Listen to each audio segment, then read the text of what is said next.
I found out my college fund was gone in the lobby of a bank that smelled like printer ink and old carpet. It was a Wednesday afternoon in April. Senior year. 1 week after I got my acceptance letter to Benton University, the school I had been dreaming about since I was 15. I had the letter in my backpack. Sometimes I took it out just to touch the paper, just to remind myself it was real. "Can I help you?" the teller asked. She was maybe mid-20s, blonde hair in a low bun, a name tag that said Jessica, and a very patient smile. "Yeah," I said, trying to sound like I'd done this a million times. "I want to check the balance on my, college account? The 529 plan. It should be under my name. My parents set it up." "Sure," she said. "Do you have ID?" I handed over my driver's license. My hands were a little sweaty. Not from fear, more like excitement. In my head, I was already spending the money. Dorm deposit, meal plan, orientation trip. Maybe, if the numbers were really good, a used car so I wouldn't have to beg for rides. I knew there was money there. I'd grown up with stories about that money. "We put a little aside every month," Mom would say while rinsing dishes. "So when you're ready for college, it'll be there." Dad liked to pat my shoulder and say, "You'll graduate without loans. You'll start life clean. Not like us." "Not like us," always came with a bitter little chuckle. Jessica typed for a few seconds, eyes on the screen. "Okay," she said. "Let me pull that up." I shifted my weight from one foot to the other. Behind me, someone coughed. A baby fussed somewhere near the chairs. The printer whined. Jessica's eyes narrowed just slightly. She typed something else, the way people do when the computer isn't telling them what they expected. My stomach did a tiny flip. She glanced up at me. "Is it possible the account is under a parent's name as the primary?" she asked. "Maybe," I said. "But it's for me. I'm the beneficiary. My parents are Mark and Danielle Harris." She nodded, clicked, typed again. "Got it," she said. Then her face changed. Not dramatically, just tighter. You know that feeling when someone looks at you like you're about to be disappointed? I felt it before she even spoke. "What's the balance?" I asked, forcing a smile. She hesitated. "Are you sure you don't want to sit down?" she asked. My heart dropped straight through my shoes. "No," I said. "Just tell me." She swallowed, eyes flicking to the screen, then back to me. "The account shows a zero balance," she said. "It was fully withdrawn about 3 months ago." For a second, I didn't understand the words. Zero. Balance. Withdrawn. It was like she'd switched to another language. That's not possible," I said. Jessica's tone stayed calm, professional. "I can print the statement for you," she said. "It shows the distributions, where the money went, but I can't discuss the details of who made the withdrawals unless you're listed as the account owner." "My parents wouldn't just take it," I said, more to myself than to her. "That money is for my tuition. It's my college fund." She gave me a look I recognized. I'd seen it on teachers, too. The "I'm sorry, kid, but the grown-ups did this" face. "I'm really sorry," she said softly. "Do you want the printout?" I nodded because I didn't know what else to do. The printer hummed. I stared at the bank logo on the wall behind her, at the fake plant in the corner, at an old man signing something at a desk. I thought about the Benton University acceptance packet sitting on my desk at home. I thought about the way Dad had hugged me when I got in. The way Mom cried and said, "We always knew you'd do it. The money's there. You won't have to worry." The printer spat out pages. Jessica stapled them together and slid them under the glass. "Again, I'm sorry," she said. I looked down. There it was, line after line. contribution, contribution, contribution. Then, starting 3 months ago, distribution $6,500. Distribution $12,000. Distribution $9,300. Total, every penny. The last line read, ending balance, $0. I felt like all the air had been sucked out of the room. My first instinct wasn't anger. It was, maybe there's a mistake. Maybe they moved it. Maybe they took it out to put it somewhere with better interest. Maybe. Can I ask? I said, voice shaky. Where did it go? She pointed to a column on the statement. It looks like the distributions went to the account owner, she said carefully, to a linked checking account in the name of Mark Harris. My dad. My mouth went dry. I thanked her, I think, and walked out of the bank like I was underwater. The April air felt too bright, too sharp. I sat in my car, the statement trembling in my hands, and read every line 3 times. Then I did what you do when you find out your life just changed and you have no idea why. I called my mom. She answered on the second ring. Hey, baby, she said, cheerful. You at school? No, I said. My voice didn't sound like mine. I'm at the bank. There was a tiny pause. Oh, she said. Everything okay? I stared at the numbers on the page. Where's my college fund? I asked. Silence. Not even breathing. Mom? I said. She exhaled. Can you come home? She asked softly. Just tell me, I insisted. Where is it? Another pause. Then, very quietly, we used it, she said. The word hit like a physical thing. Used. For what? I asked, even though I already knew part of the answer. My dad's voice came in the background, muffled. Who is it? He asked. Mom covered the receiver, but I heard her hiss, It's Emma, she found out. The floor of the car might as well have opened underneath me. For what? I repeated, louder. Mom's voice was tight. For your father's debts, she said. He got in trouble. We didn't have a choice. No choice. That was the moment something inside me cracked. Because there had been a choice. They just hadn't chosen me. I'm coming home, I said. I hung up before she could say anything else. The drive back was a blur of red lights and white lines, and one thought looping over and over. They stole my future to pay for his past. And I hadn't even gotten to tell Benton University yes yet. By the time I pulled into our driveway, my legs felt like they were made of rubber. Dad's truck was in its usual spot. Our mailbox leaned slightly to the left, like always. Nothing looked different. Only everything was different. I walked through the front door without knocking. Mom was at the kitchen table. Dad sat beside her. No TV. No radio. No open laptops. Just them. And a stack of papers I recognized as bills. It suddenly made sense that they'd wanted me to come home instead of talking in the car. You can't spin paperwork. Emma, Mom started, standing up. Honey, let's...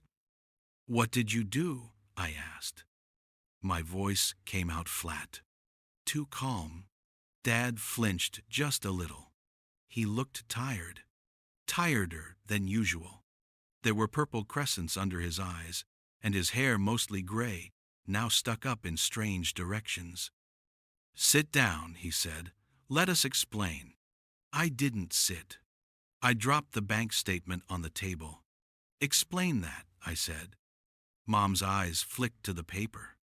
She winced, like seeing the numbers hurt. We were going to tell you, she said. When? I snapped. Before or after I showed up at Benton with a rubber check? Dad rubbed his temples. We didn't want you to stress during college applications, he muttered. I laughed. A sharp, joyless sound. Good job, I said. I feel super relaxed right now. Mom put a hand on her chest like I'd physically pushed her. We're not proud of this, she said. We know it looks bad. It doesn't look bad, I replied. It is bad. Dad's jaw tightened. We're still your parents, he said. Watch your tone. That did it.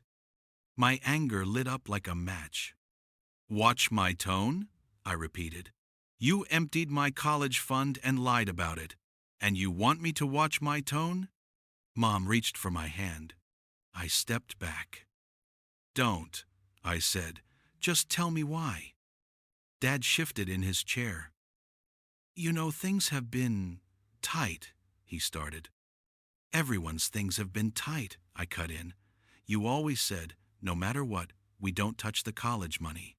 You said that, Dad, over and over. He looked down. I thought I could fix it before you needed it, he said. I thought I'd get ahead of it. Fix what? I snapped. Get ahead of what? Mom's voice dropped. Your father had some debts, she said, from the business, from the cards. Cards. The word sat heavy in the air. Dad used to joke about his harmless poker nights, the fantasy football bets with the guys, the just a little fun at the casino on Friday paydays. I'd heard the arguments through my bedroom door when I was younger. Mom saying things like, "We're not doing this again, Mark." Dad saying, "Relax, I've got it under control." Turns out, under control meant one crisis away from disaster. It was either use the fund, Mom said, or we lose the house, or they take his truck, or we get sued. It was all snowballing. I stared at them. You chose his mistakes, I said slowly, over my future. Mom's eyes filled with tears. That's not fair, she said. We chose to keep this family afloat. Dad's voice grew defensive. You wouldn't have had much of a future if we were living in our car, he said. We did this for all of us. I shook my head. No, I said. You did this for you. A college fund is not an emergency fund. It's not extra. It's mine. The word came out sharp. Possessive. Because for 17 years, it had been. Mom wiped at her face. We always planned to make it up to you, she said. How? I demanded. With what money? Silence. Dad's shoulders slumped. I thought I could get a second job, he muttered. Work more hours. Maybe pick up some side work. Pay it back gradually. When? I asked. In the 6 months before tuition is due? In this economy? He didn't answer. Mom tried again. You're smart, she said. You'll get scholarships, financial aid. We can take out loans. Plenty of kids take loans. My vision blurred. That's not the point, I said. I didn't have to be plenty of kids. We had a plan.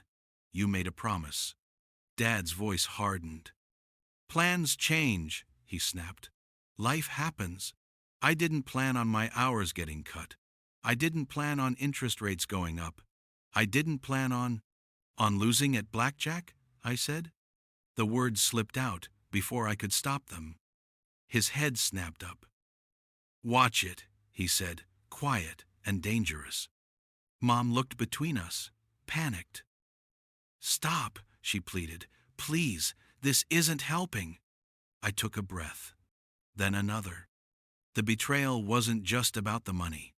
It was about the stories they'd told me. Every time Dad said, we're making up for what we didn't have. Every time Mom said, you'll never worry about college like we did. They'd made a promise.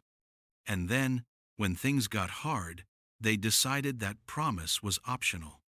Why didn't you tell me? I asked, softer now.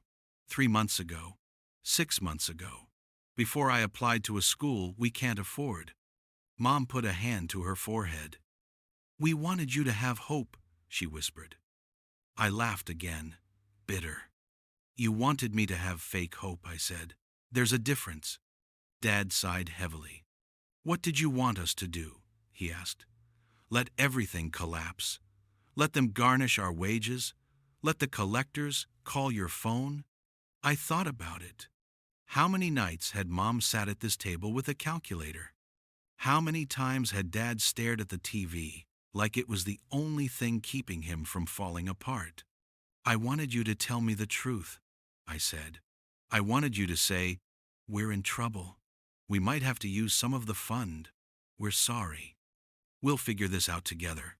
Not smile and say, the money's there, don't worry, when you already emptied it. Mom's shoulders shook. We were ashamed, she said. We didn't want you to see us as failures. I stared at her. I don't see you as failures, I said. I see you as thieves. The word hung between us, heavy and ugly. Mom's hand flew to her mouth. Dad's face went red. That's out of line, he said. So was taking money with my name on it, I replied. Dad stood up so fast, his chair scraped the floor. We're your parents, he said, voice raised. Everything we do is for this family. You think we're living some luxury life with that money? You see any big TV? New boat? Fancy vacations? He gestured around. Same chipped countertops. Same sagging couch. Same faded curtains. This house, he said, voice breaking. This is what we kept. For you, for your brother, for your mom. I thought of the house. The way it had always been the stable thing in my life. The place I knew I could come back to. Did I want us to lose it? Of course not. But my brain kept looping back to the same place. You could have told me. You should have told me. We're not saying you don't deserve college, Mom said. We're saying we did what we had to do to survive. I felt tired. Bone deep tired. Okay, I said quietly. You did what you had to do. I picked up the bank statement. Now I have to do what I have to do, I added. Mom frowned. What does that mean? She asked. I folded the paper. It means Benton might be gone, I said. It means I need to talk to the financial aid office. And it means I don't trust you anymore. Mom flinched. Emma, she whispered, please don't say that. I looked at Dad. Did you ever intend to tell me, I asked, if I hadn't gone to the bank today? His silence was the only answer I needed. I didn't say yes to Benton. I didn't say no either. I stared at the reply form for days, like it was a bomb I didn't know how to defuse. At school, everyone was wearing college sweatshirts. Where are you going? People asked in the hallway. Benton, I'd started to say out of habit. Then I'd catch myself. I'm figuring it out, I'd answer instead. Rumors started anyway. She got in but can't afford it. I heard her dad lost a ton of money. I heard they bought a boat. Teenagers love drama more than accuracy. I made an appointment with the guidance counselor. Mrs. Lewis had kind eyes and too many mugs on her desk. What's going on? She asked. I handed her the statement from the bank. Her eyebrows rose. Oh, she said, Emma, I'm so sorry. It's not your fault, I said.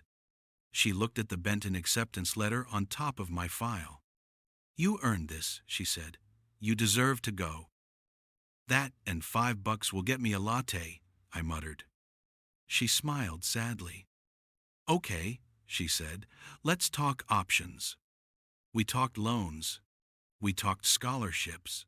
We talked about starting at community college and transferring later. Plenty of students do that, she said. You can save a lot of money. Plenty of students. I knew she was right. But it felt like being demoted from a life I'd already started imagining. How much would I need in loans to go to Benton? I asked. She tapped some numbers into her computer. Assuming your parents' income stays roughly the same, she said slowly, and with your grades, you'd be looking at, conservatively, Around 70 to 80,000 in loans over 4 years. Maybe more, depending on cost of living. My stomach flipped. $80,000, I repeated. She nodded. Is that normal? I asked. She sighed. Sadly, it's not uncommon, she said, but that doesn't mean it's wise. I leaned back. If I squinted, I could almost see my life 10 years from now. Degree in hand. A job, maybe. And a giant invisible weight chained to my ankle labeled student loans. I thought of my dad's debts. The stress. The fights. The way desperation pushed him into bad choices. Did I really want to start adulthood inside the same cage? Do you think I'd be stupid to take that on? I whispered. Mrs. Lewis met my eyes. I think you'd be under enormous pressure, she said. You're allowed to choose a path that doesn't bury you in debt. I didn't cry in her office. I waited until I got home. Mom was in the living room, folding laundry in front of the TV. She muted it when she saw my face. How did it go? She asked. I held up the Benton letter. I'm not going, I said. She blinked. What? She whispered. I tossed the letter onto the coffee table. I can't afford it, I said. Not without drowning in loans. She put the laundry aside and reached for me. Emma. I stepped away. That's what this cost, I said. Not just the money, the option. She covered her face with her hands. I'm sorry, she whispered. I'm so sorry.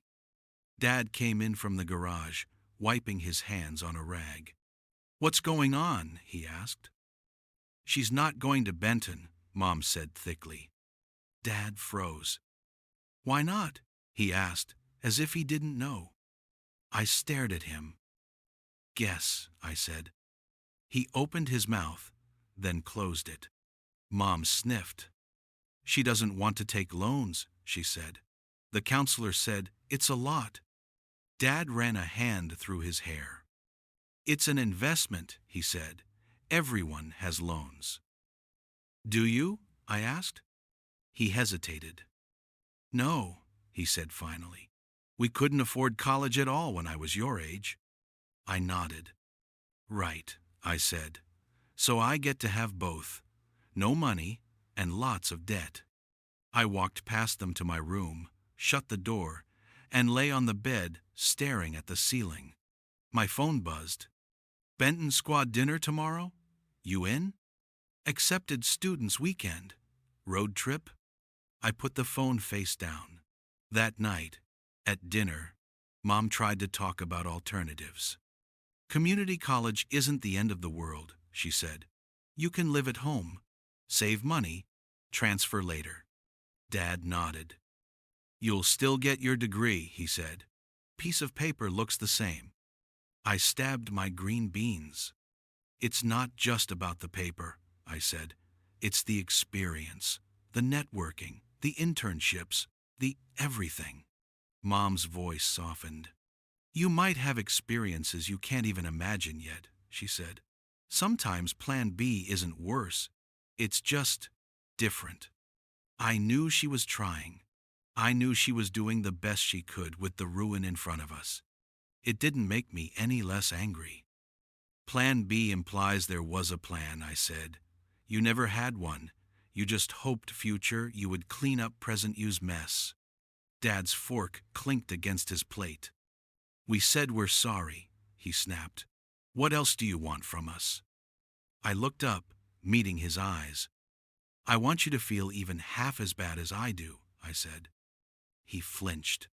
We ate the rest of the meal in silence. Graduation came. My friends posted dorm shopping hauls on TikTok. They took pictures in college hoodies. They made group chats with their future roommates. I toured the local community college with my parents. The campus was fine. The people were nice. But every brick felt like a compromise I hadn't consented to. A week before Benton's reply deadline, I logged into the portal. My finger hovered over decline offer. I thought about the campus, the lecture halls, the late-night pizza runs I'd never have. I thought about the balance sheet of my life, what my parents had chosen, what I was choosing now. Then I clicked. Thank you for considering Benton University. We are sorry to hear you will not be joining us. The words blurred as tears filled my eyes. In the next room, I could hear my parents talking softly. I wondered if they heard the sound of a door closing, not just to a college, but to the version of our family I'd believed in. The fall after graduation, I lived two lives. In one, I wore a community college ID badge and carried a backpack with a Benton sticker peeled halfway off. I sat in classrooms with peeling paint and fluorescent lights. I commuted from home. I worked 20 hours a week at a grocery store, bagging other people's food and calculating how many extra shifts I needed to pay for books. In the other, I watched my friends' lives through a screen. Dorm tours on Instagram. First football game, snaps. Late-night FaceTimes where they told me about roommates who stole their shampoo and professors who made them read entire books in a week. How's it going there? They'd ask.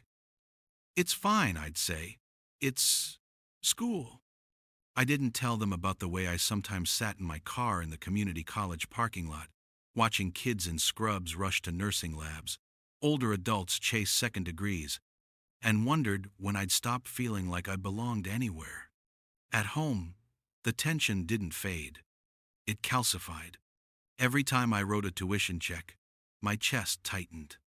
Every time Dad joked about bills, bills, bills, I had to bite my tongue. One night, about 6 months after the bank incident, I came home from work to find Dad at the kitchen table, staring at a credit card statement. That for the debts you saved us from? I asked.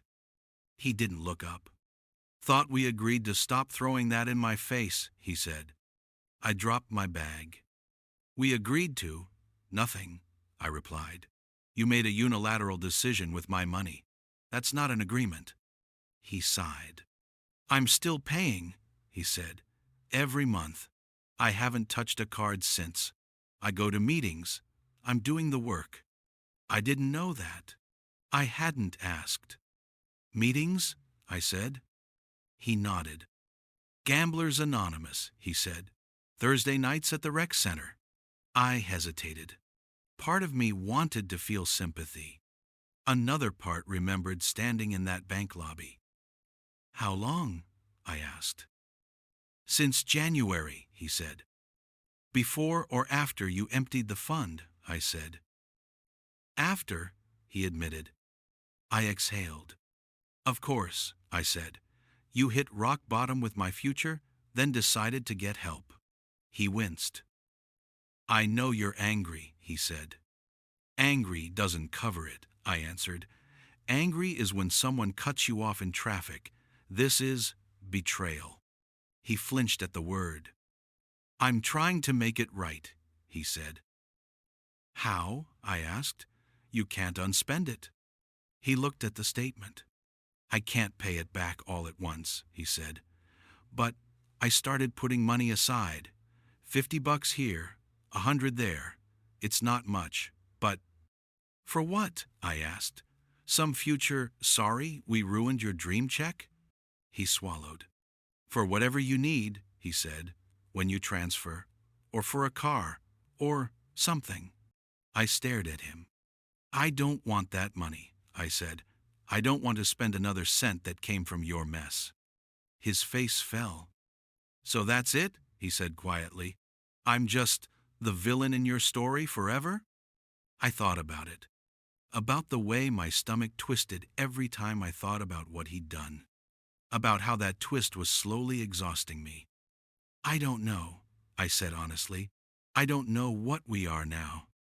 Mom walked in then, holding a basket of laundry. Everything okay? She asked. Fine, I said. Dad crumpled the statement. Just paying for my sins, he muttered. Mom's eyes flicked between us. She's not your priest, Mark, she said. She's your daughter. He stood up, chair scraping. Feels like a judge, he said, and walked out. Later, in my room, I pulled out my laptop and opened a new document. Title, What They Did. I started typing. Every promise, every lie, every detail I could remember. Not because I wanted to publish it, because I needed a place to put it that wasn't my chest. Halfway down the page, my fingers paused.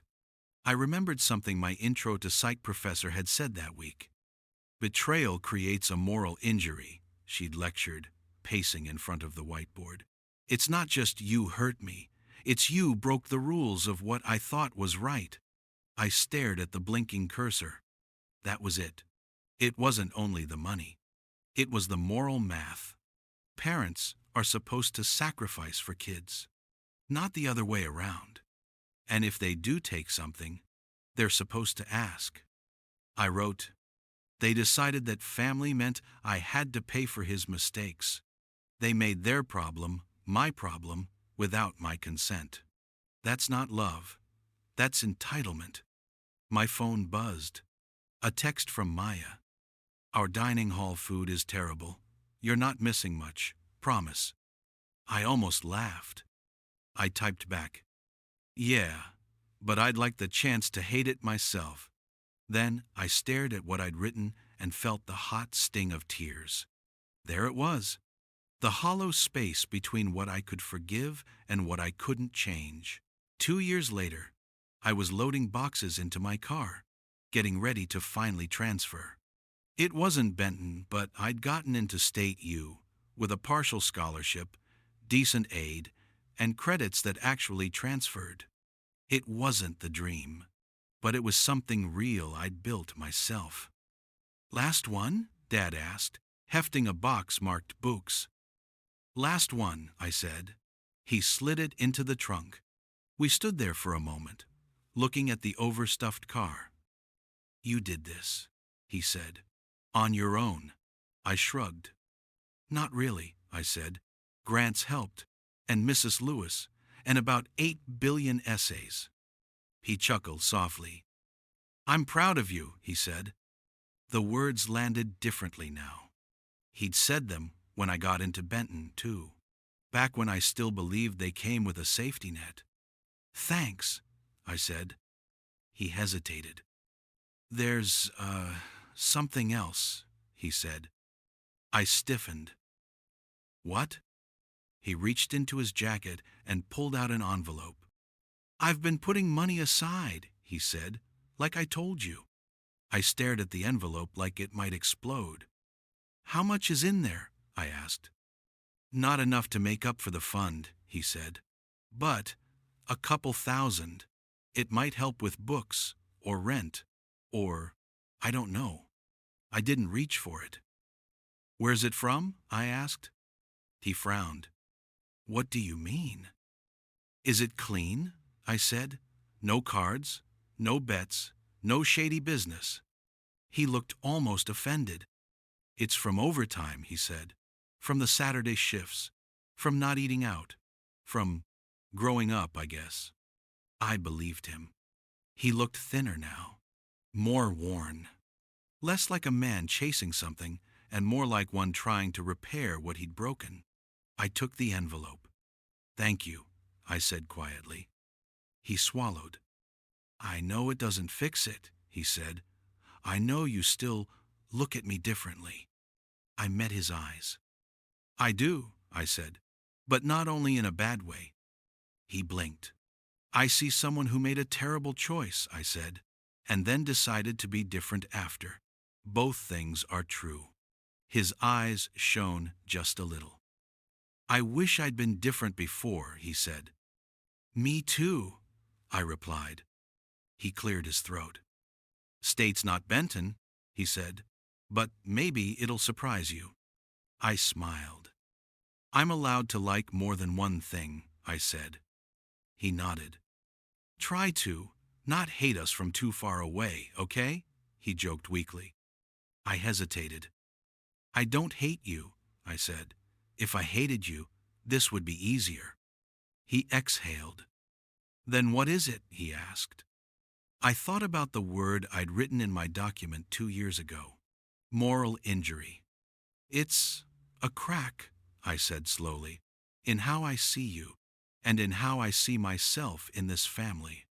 He nodded, like he'd expected that. I can live with a crack, he said, as long as you still call sometimes. I smiled. I'll call, I said, especially when I need someone to complain to about cafeteria food. He laughed. Now that I can handle, he said.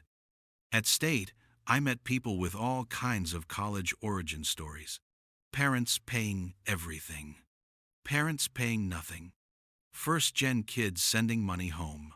One night, my roommate, Danny, and I were up late, surrounded by empty pizza boxes and open laptops. We were supposed to be studying. Instead, we were telling truth or truth questions. What's the worst thing someone you love has done to you? She asked. It was a heavy question for midnight, but we were in that mood. I stared at the ceiling. My parents used my college fund to pay off my dad's gambling and business debts, I said, then lied about it. She rolled onto her side. Holy shit, she whispered. That's big. Yeah, I said. What did you do? She asked. I thought about it. I screamed, I said, cried, wrote about it, went to community college, transferred here, still dealing with it. She was quiet for a minute. Do you forgive them? She asked softly. I thought of my dad's envelope, my mom's confession in the new apartment hallway, their small attempts to show up differently.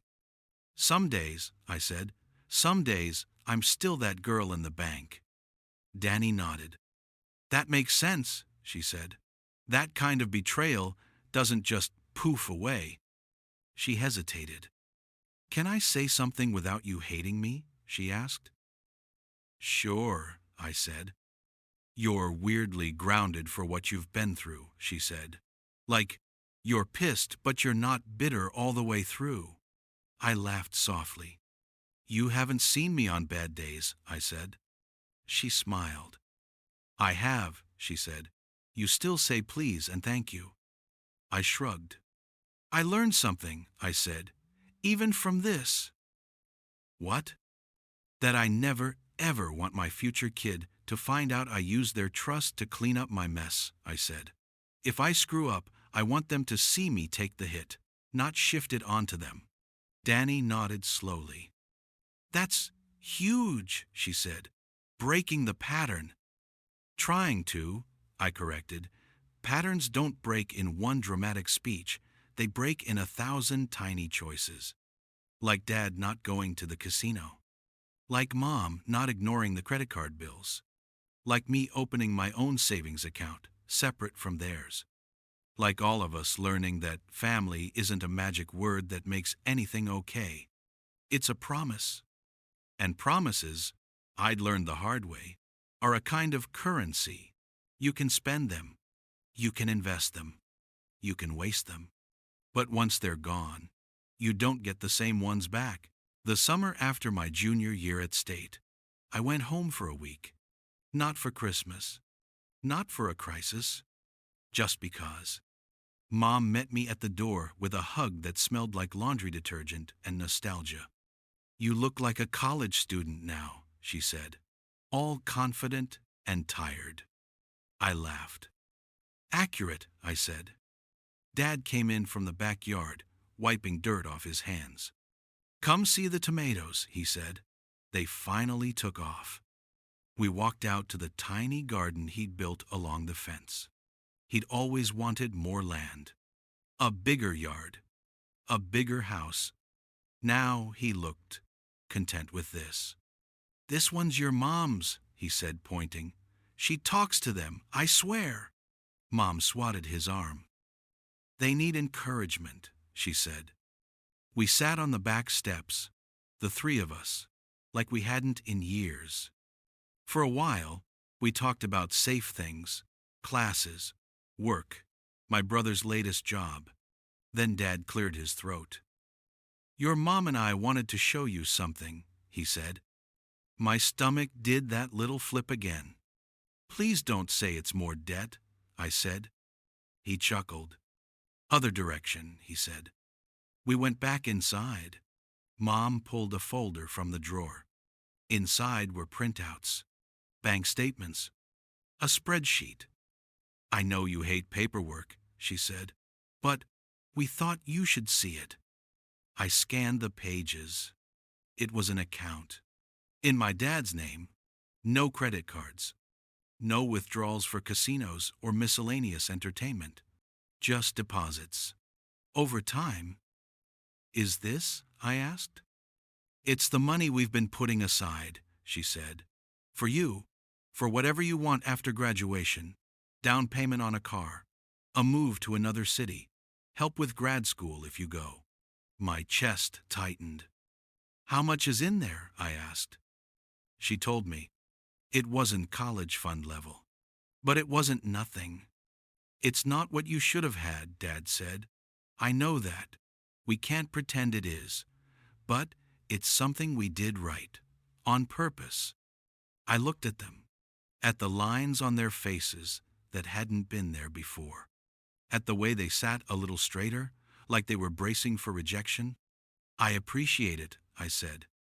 Dad exhaled. We wanted you to know we never forgot, he said. Silence settled over the table. I've been thinking a lot about should and owe, I said slowly. Mom tilted her head. What do you mean? She asked. You should have protected that fund, I said. You shouldn't have lied. You owe me an apology. You do not owe me the rest of your lives trying to repay something that can't fully be repaid.